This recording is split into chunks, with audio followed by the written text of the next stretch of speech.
She is here for a reason. She's here for the International Press Review. Elena Casas with us here on set, and the NATO summit wrapped up then. What are the papers made of it today? He's produced a schizophrenic policy that will go down as the foreign policy debacle of his generation.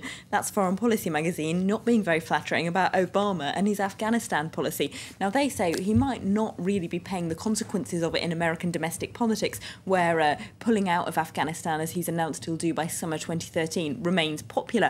But what exactly is he leaving behind? They say the idea put forward by Obama and Karzai at the end of this NATO conference was a kind of joint hallucination. The idea that a more democratic and fairer Afghanistan can be made with Karzai, who they describe as corrupt and weak, at the top of it is impossible. We're fooling ourselves if we think anything better can be made out of the situation in this country than there is now.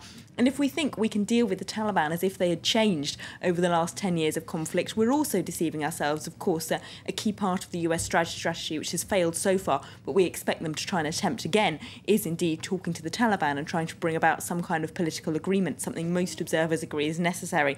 But foreign policy say, come on, they haven't changed in any way, and the Obama policy, first pushing a surge, then pulling the troops out, has been totally incompetent in their judgment. The Washington Post is not all that much more complimentary. We can't ignore, they say, the Taliban have been strengthened in the end by 10 years of conflict, but they remain important players. We're going to have to talk to them and broker some kind of agreement. Otherwise, we can't expect there to be any kind of peace in Afghanistan after the US troops pull out. But they, of course, are not the only ethnic group in the country either. There's numerous others that also will need to be allowed to feel that they're part of the political process. The Independent, for its part, has been in Afghanistan looking at the fruits of a scheme on the ground that paid former Taliban militants to leave fighting and either join the Afghan security forces or become cereal farmers. They paid them $120 a month for 3 months to hand in their weapons, and it's been mooted as an extremely successful scheme. But what's going to happen once the foreign troops pull out? Will they just go back to fighting for the Taliban or farming opium poppies? It's hard to say. Talked a bit about Egypt in the news bulletin, of course, here on France 24 today. Elections tomorrow, Wednesday. What are the press making of the candidates? Well, for the New York Times, what's really important is the role that's going to be played by the Supreme Council of the Armed Forces, the Egyptian army that's currently in control. Lots of people worried they're going to want to hang on to power through the proxy of whichever presidential candidate wins. The NYT's analyst doesn't reckon that that will happen, but they say that they still want to preserve their influence. Of course, what they don't want to see is military members being chased up after by the new government and being punished for having repressed demonstrators during recent months. Now, to avoid that, they're going to want to try and pull strings behind the scenes.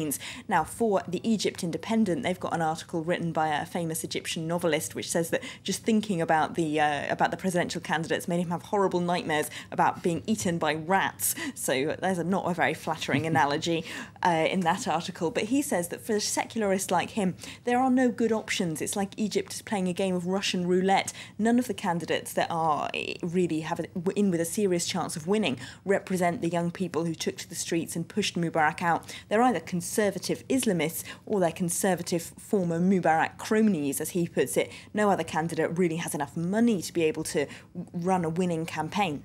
Staying in the Middle East, Syrian conflict leaching into Lebanon.